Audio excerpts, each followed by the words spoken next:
नमस्कार. मी प्रशांत फाटक. आज मार्गशीर्ष कृष्ण द्वितीया शके 1947 सादर करत आहोत ठाणे वार्ता. पाहूयात काही ठळक घडामोडी. भिवंडी बायपासवर मुख्य जलवाहिनी फुटली. ठाणे शहरात पाणी टंचाईची शक्यता. आगरी युथ फोरमच्या वतीने डोंबिवलीमध्ये 21व्या अखिल भारतीय आगरी महोत्सवाचे आयोजन. पोलिसांच्या कल्याणातल्या परिमंडळ 3च्या ताफ्यात अत्याधुनिक फॉरेन्सिक व्हॅन दाखल. आणि पंडित राम मराठे यांच्या नावाने मिळालेला पुरस्कार हा माझ्यासाठी कृपा आशीर्वाद आहे. ज्येष्ठ गायिका आशा खाडीलकर. आम्हाला फेसबुक आणि यूट्यूबवर फॉलो करायला विसरू नका. तर पाहूया काही ठळक घडामोडी विस्तृतपणे, पण काही क्षणातच. रोज रोज तेच राजकीय कार्यक्रम बघून कंटाळलात ना? अहो, मग ठाणे वार्ता श्रीस्थानक आता तुम्हाला नवनवीन कार्यक्रमांचा आनंद लुटण्याची संधी देते. आपल्या घरातील लग्न, मुंज, कोणतंही शुभकार्य अशा विविध घटनांचा आनंद आपण ठाणे वार्ता श्रीस्थानक वाहिनीवर लुटू शकता आणि सगळ्यांपर्यंत पोहोचवू शकता. यासाठी फक्त एवढंच करायचं, या दूरध्वनी क्रमांकावर संपर्क साधायचा. आपले कार्यक्रम आमच्यापर्यंत सगळ्यांपर्यंत पोहोचवायचे. आपण पाहत आहात श्रीस्थानक वाहिनी, ठाणे जिल्ह्याचं मुख्य व्यासपीठ. ठाणे वार्ता पहा श्रीस्थानक वाहिनीवर. आता सकाळी 9:15 पासून रात्री 9:15 पर्यंत ठाणे वार्ता, ठाण्यातील पहिलं दृकश्राव्य माध्यम. ठाणे वार्ता आणि श्रीस्थानक वाहिनीचं लाईव्ह स्ट्रीमिंग. ठाणेवार्ता.com वरील लाईव्ह स्ट्रीमवर क्लिक करा आणि अगदी मोबाईलवरही ठाणे वार्ता श्रीस्थानक वाहिनीचा आनंद लुटा. यासाठी आमचं ॲप डाउनलोड करा. ठाणे वार्ता पहा श्रीस्थानक वाहिनीवर. आता सकाळी 9:15 पासून रात्री 9:15 पर्यंत ठाणे वार्ता, ठाण्यातील पहिलं दृकश्राव्य माध्यम. आपण पाहत आहात श्रीस्थानक वाहिनी, ठाणे जिल्ह्याचं मुख्य व्यासपीठ. ठाणे शहराला पाणीपुरवठा करणारी मुख्य पाईपलाईन भिवंडी बायपासवर फुटली असून मोठ्या प्रमाणात पाणी रस्त्यावर वाहत आहे. महानगर गॅसची नवीन लाईन टाकण्याचे काम सुरू असताना ड्रिलिंग दरम्यान ही जलवाहिनीचे नुकसान झाल्याची प्राथमिक माहिती आहे. जलवाहिनी दुरुस्तीसाठी 1 दिवस शटडाऊन करावे लागणार असून ठाण्यातल्या अनेक भागात कमी दाबाने पाणी पुरवठा होण्याची तसेच पाणी टंचाईची शक्यता असल्याचे ठाणे महापालिकेच्या अधिकाऱ्यांनी सांगितले. तसेच यामुळे पुढील 1 ते 2 दिवसात परिस्थिती प्रभावित राहू शकते. जलवाहिनी जमिनीखाली फुटल्यामुळे प्रथम नेमके ठिकाण शोधण्याचे काम सुरू आहे. ही पाईपलाईन पिसे धरणातनं ठाणे शहराला पाणी पुरवठा करण्याचा प्रमुख स्रोत आहे. नागरिकांनी पाण्याचा वापर जपून करण्याचे आवाहन करण्यात आले आहे. संगीत ही तपश्चर्या असून लहानपणापासूनच ज्यांचे संगीत ऐकत मोठे झाले त्या संगीतभूषण पंडित राम मराठे यांच्या नावाने मिळालेला पुरस्कार हा माझ्यासाठी कृपा आशीर्वाद आहे. हा आशीर्वाद मी हृदयाशी जतन करेन. यापुढे संगीताची साधना, सिद्धी आणि भक्ती करताना हा पुरस्कार मला निश्चितच प्रेरणा देईल, असे वक्तव्य सत्काराला उत्तर देताना ज्येष्ठ गायिका आशा खाडीलकर यांनी ठाण्यात केले. हिंदुस्थानी शास्त्रीय संगीत क्षेत्रातल्या मान्यवर गायक पंडित सुरेश बापट यांच्या प्रभावी गायनाने संगीतभूषण पंडित राम मराठे स्मृती समारोहातले पहिले पुष्प शुक्रवारी रात्री राम गणेश गडकरी रंगायत येथे गुंफले. ठाणे महानगरपालिका आयोजित 30वा संगीतभूषण पंडित राम मराठे महोत्सव शुक्रवारपासून सुरू झाला. या महोत्सवातल्या पहिल्या पुष्पाला रसिकांनी भरभरून दाद दिली.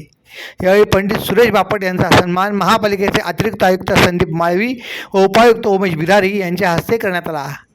ज्यांची गाणी आत्तापर्यंत ऐकत आलो आहे त्या आशाताई खाडीलकर यांच्यासमोर कार्यक्रम करताना वेगळाच आनंद असल्याचे पंडित सुरेश बापट यांनी नमूद केले. ठाणे महानगरपालिकेच्या माध्यमातून गेली 30 वर्षे पंडित राम मराठे महोत्सव सुरू असून या महोत्सवाची पहिली प्रवेशिका घेणाऱ्या रसिकांचा सन्मान महापालिकेच्या माध्यमातून केला जातो. यावर्षी पहिली प्रवेशिका अच्युत पंडित यांनी घेतली होती. त्यांचा सन्मान यावेळी मान्यवरांच्या हस्ते करण्यात आला. भारतरत्न डॉक्टर बाबासाहेब आंबेडकर यांच्या पुण्यतिथी महापरिनिर्वाण दिनानिमित्त ठाणे महापालिकेच्या विद्यमाने महापालिकेच्या नरेंद्र बल्ला सभागृहात त्यांच्या प्रतिमेस पुष्पहार अर्पण करून अभिवादन करण्यात आले. यावेळी महापालिकेचे अतिरिक्त आयुक्त प्रशांत रोडे, उपमाहिती जनसंपर्क अधिकारी प्राचीन डिंगणकर यांच्यासह महापालिकेचे कर्मचारी व समाजबांधव उपस्थित होते. आगरी युथ फोरमच्या वतीने डोंबिवलीमध्ये 21व्या अखिल भारतीय आगरी महोत्सवाचे आयोजन करण्यात आले आहे. आगामी 12 ते 19 दरम्यान हा महोत्सव संपन्न होणार असून या आगरी महोत्सवाचे उद्घाटन भारतीय क्रिकेट संघाचे माजी कसोटी क्रिकेटवीर निलेश कुलकर्णी यांच्या हस्ते होणार आहे. या महोत्सवात आगरी समाजाच्या साहित्य, संस्कृती आणि परंपरांचे दर्शन घडणार असून खाद्यपदार्थ, पुस्तक प्रदर्शन आणि साहित्य सांस्कृतिक कार्यक्रमांची मेजवानी देखील यावेळी अनुभवायला मिळणार आहे. नवी मुंबईतल्या APMC बाजारात सध्या विदेशी सफरचंद दाखल झालेले आहेत. विविध देशातले मुंबई कृषी उत्पन्न बाजार समितीमध्ये सफरचंद विक्रीकरता उपलब्ध आहेत. यामध्ये तुर्की, आफ्रिका तसेच भारतातल्या शिमला येथून देखील सफरचंद आलेले आहेत. सध्या सीझन सुरू झाला असल्यामुळे दर वाढणार आहेत. तर सुरुवातीला 3,000 रुपयांपासून एक पेटी सफरचंदाची विक्री होत आहे. पुढील काही दिवसात दर आणखीन वाढण्याची शक्यता आहे. तसेच लाल सफरचंदाला मोठी मागणी असल्याचंही व्यापाऱ्यांनी सांगितलं आहे. भाजप कार्यकर्त्यांनी मनसे पदाधिकाऱ्याला मारहाण करण्याची घटना उरण परिसरात घडली आहे. उरणमध्ये महाविकास आघाडीच्या उमेदवाराचा प्रचार केला आणि भाजपा उमेदवाराच्या विरोधात व्हिडिओ बनवला म्हणून मनसे पदाधिकाऱ्यालाही मारहाण करण्यात आल्याचे बोलले जात आहे. भाजपच्या कार्यकर्त्यांनी मनसे पदाधिकाऱ्याला त्याच्या आईसमोरच मारहाण केली आहे. मनसेचा हा पदाधिकारी घरी जात असताना रस्त्यात अडवून त्याला मारहाण करण्यात आली. तसेच निवडणुकीनंतर जीवे मारण्याची धमकी देत आमदार महेश बालदी यांची माफी मागणारा व्हिडिओ बनवण्यास भाग पडले. तर मनसे पदाधिकारी सतीश पाटील यांनी उरण पोलीस ठाण्यात या मारहाणीबद्दल तक्रार दाखल केली असून पोलीस काय कारवाई करणार यावर आता सगळ्यांचे लक्ष लागले आहे. रोज रोज तेच राजकीय कार्यक्रम बघून कंटाळलात ना? अहो मग ठाणे वार्ता श्रीस्थानक आता तुम्हाला नवनवीन कार्यक्रमांचा आनंद लुटण्याची संधी देते. आपल्या घरातील लग्न, मुंज, कोणतंही शुभकार्य अशा विविध घटनांचा आनंद आपण ठाणे वार्ता श्रीस्थानक वाहिनीवर लुटू शकता आणि सगळ्यांपर्यंत पोहोचवू शकता. यासाठी फक्त एवढंच करायचं, या दूरध्वनी क्रमांकावर संपर्क साधायचा. आपले कार्यक्रम आमच्यापर्यंत सगळ्यांपर्यंत पोहोचवायचे. आपण पाहत आहात श्रीस्थानक वाहिनी, ठाणे जिल्ह्याचं मुख्य व्यासपीठ. ठाणे वार्ता पहा श्रीस्थानक वाहिनीवर. आता सकाळी 9:15 पासून रात्री 9:15 पर्यंत ठाणे वार्ता, ठाण्यातील पहिलं दृकश्राव्य माध्यम. ठाणे वार्ता आणि श्रीस्थानक वाहिनीचं लाईव्ह स्ट्रीमिंग ठाणेवार्ता.com वरील लाईव्ह स्ट्रीमवर क्लिक करा आणि अगदी मोबाईलवरही ठाणे वार्ता श्रीस्थानक वाहिनीचा आनंद लुटा. यासाठी आमचं ॲप डाउनलोड करा. ठाणे वार्ता पहा श्रीस्थानक वाहिनीवर. आता सकाळी 9:15 पासून रात्री 9:15 पर्यंत ठाणे वार्ता, ठाण्यातील पहिलं दृकश्राव्य माध्यम. आपण पाहत आहात श्रीस्थानक वाहिनी, ठाणे जिल्ह्याचं मुख्य व्यासपीठ. कल्याण पोलिसांच्या ताफ्यात सर्व सुविधांनी सुसज्ज अशी अत्याधुनिक फॉरेन्सिक व्हॅन दाखल झाली आहे. या व्हॅनमुळे कल्याण परिसरातले गुन्हे तपास आणि प्रकटीकरण प्रक्रियेला अधिक वेग तसेच वैज्ञानिक संरक्षण प्राप्त होणार आहे. कल्याण पोलिसांच्या परिमंडळातील अंतर्गत महात्मा फुले चौक, बाजारपेठ, कोळसेवाडी, खडकपाडा, डोंबिवली, विष्णुनगर, मानपाडा आणि टिळकनगर असे एकूण 8 पोलीस ठाणे येतात.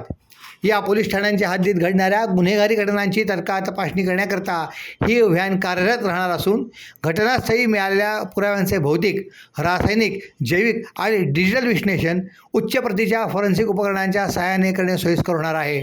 त्याचबरोबर घटनास्थळी तपासणी किट्स, नमुना संकलन साधने आणि अत्याधुनिक वैज्ञानिक सामग्रीमुळे प्राथमिक अहवाल तयार करण्याची प्रक्रियाही अधिक वेगवान होणार असल्याची माहिती पोलीस उपायुक्त अतुल झेंडे यांनी दिली. तर फॉरेन्सिक व्हॅनच्या उपलब्धतेमुळे घटनास्थळी पुरावे तत्काळ गोळा करणे शक्य, तपास अधिक वेगवान, पारदर्शक, आरोपींविरोधात ठोस वैज्ञानिक पुरावे न्यायालयात सादर करण्यास मोठी मदत मिळणार असल्याने गुन्हे उकलण्याचे प्रमाणही वाढणार असल्याचे त्यांनी सांगितले. ही अत्याधुनिक फॉरेन्सिक व्हॅन आठवड्यातले 2 दिवस तर कोणत्याही आपत्कालीन प्रसंगी 24 तास कल्याणच्या पोलीस नियंत्रण कक्ष येथे उपलब्ध राहणार असून परिसरातल्या नागरिकांच्या सुरक्षेसाठी ही सेवा सक्षम दुवा ठरणार असल्याचेही पोलीस उपायुक्त अतुल झेंडे यांनी स्पष्ट केले. भिवंडी तालुक्यातल्या कवाड गावात डॉक्टर बाबासाहेब आंबेडकर यांच्या महापरिनिर्वाण दिनानिमित्त लावण्यात आलेल्या अभिवादन बॅनरची समाजकंटकांनी विटंबना केल्याची धक्कादायक घटना शुक्रवारी सकाळी घडली आहे. या प्रकरणी संतप्त समाज बांधवांनी तालुका पोलीस ठाण्यात एकत्र येत दोघा समाजकंटकांविरोधात गुन्हा दाखल केला आहे. रोहित दीपक दास उर्फ बर्फी व अनिल दिनेश खोपकर असे गुन्हा दाखल झालेल्या दोन्ही समाजकंटकांची नावे आहेत.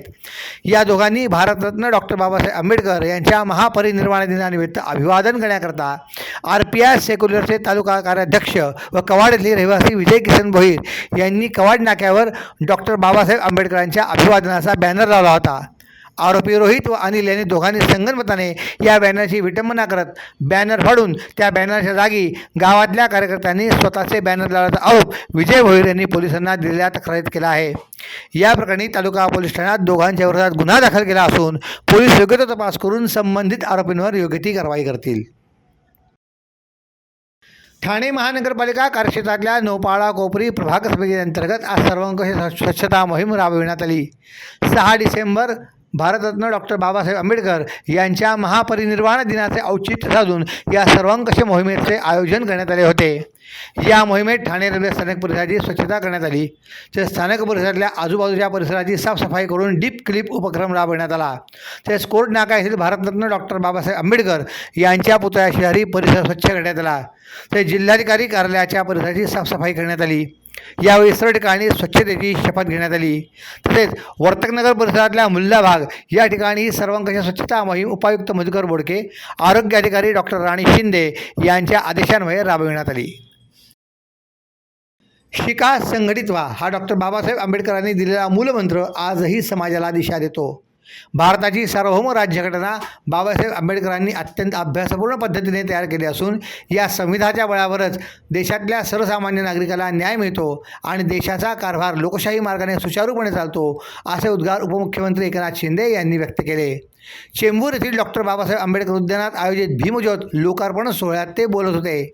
या कार्यक्रमात स्थानिक जनप्रतिनिधी, आंबेडकरी चळवळीतले कार्यकर्ते तसेच मोठ्या संख्येने नागरिक उपस्थित होते. बाबासाहेबांनी जगातल्या अनेक संविधानांचा अभ्यास करून भारताचे संविधान तयार केले. हे संविधान जगातल्या सर्वोत्तम घटनांपैकी एक आहे. या संविधानामुळे देश प्रगतीच्या मार्गावर वाटचाल करत आहे. सामान्य माणूसही बाबासाहेबांनी दिलेल्या तत्त्वज्ञानामुळे आणि संविधानिक हक्कांमुळे उच्च पदापर्यंत पोहोचू शकतो, असे उपमुख्यमंत्री एकनाथ शिंदे यांनी सांगितले. आज भारतरत्न डॉक्टर बाबासाहेब आंबेडकर यांचा महापरिनिर्वाण दिन सर्वत्र धीरगंभीर वातावरणात साजरा करण्यात आला. त्यांच्या महापरिनिर्वाण दिनानिमित्त आंबेडकर अनुयायांनी त्यांना ठिकठिकाणी विनम्र अभिवादन केले. आमदार संजय केकर यांनी डॉक्टर बाबासाहेब आंबेडकर यांच्या निर्वाण दिनानिमित्त कोर्ट नाका येथील डॉक्टर बाबासाहेब आंबेडकर यांच्या स्मारकास पुष्पहार घालून विनम्र अभिवादन केले. रोज रोज तेच राजकीय कार्यक्रम बघून कंटाळलात ना? अहो मग ठाणे वार्ता श्रीस्थानक आता तुम्हाला नवनवीन कार्यक्रमांचा आनंद लुटण्याची संधी देते. आपल्या घरातील लग्न, मुंज, कोणतंही शुभकार्य अशा विविध घटनांचा आनंद आपण ठाणे वार्ता श्रीस्थानक वाहिनीवर लुटू शकता आणि सगळ्यांपर्यंत पोहोचवू शकता. यासाठी फक्त एवढंच करायचं, या दूरध्वनी क्रमांकावर संपर्क साधायचा. आपले कार्यक्रम आमच्यापर्यंत सगळ्यांपर्यंत पोहोचवायचे. अहो, आपण आपलं घर स्वच्छ, सुंदर, नेटनेटकं ठेवतो ना, मग आपण आपल्या शहराच्या बाबतीत उदासीन का? आपलं शहर स्वच्छ, सुंदर आणि नेटनेटकं ठेवणं ही आपली जबाबदारी आहे, हो ना? मग उचला फोन आणि विना परवाना होर्डिंग्स, बॅनर्स कुठे दिसले तर 1800-222-108 या टोल फ्री क्रमांकावर कळवा किंवा 75069464155 या भ्रमणध्वनीद्वारे आपली तक्रार नोंदवा किंवा महापालिकेने तयार केलेल्या स्टार ग्रेड ॲप्लिकेशनद्वारे आपली तक्रार नोंदवा. त्याची दखल त्वरित घेतली जाईल. लक्षात घ्या, आपला छोटासा सहभाग आपलं शहर स्वच्छ, सुंदर आणि नेटनेटकं बनवू शकतो. जसं आपलं घर तसं आपलं ठाणे शहर. आपण आपले कार्यक्रम अथवा बातम्या आम्हाला ठाणेवार्ता@gmail.com या आमच्या ईमेलवर कळवू शकता. ठळक घडामोडी शेवटी पुन्हा एकदा. भिवंडी बायपासवर मुख्य जलवाहिनी फुटली, ठाणे शहरात पाणी टंचाईची शक्यता. आगरी युथ फोरमच्या वतीने डोंबिवलीमध्ये 21व्या अखिल भारतीय आगरी महोत्सवाचे आयोजन आणि पोलिसांच्या कल्याणातल्या परिमंडळ 3च्या ताफ्यात अत्याधुनिक फॉरेन्सिक व्हॅन दाखल आणि पंडित राम मराठे यांच्या नावाने मिळालेला पुरस्कार हा माझ्यासाठी कृपाशीर्वादाचा आहे. ज्येष्ठ गायिका आशा खाडीलकर. या होत्या ठाणे वार्ता.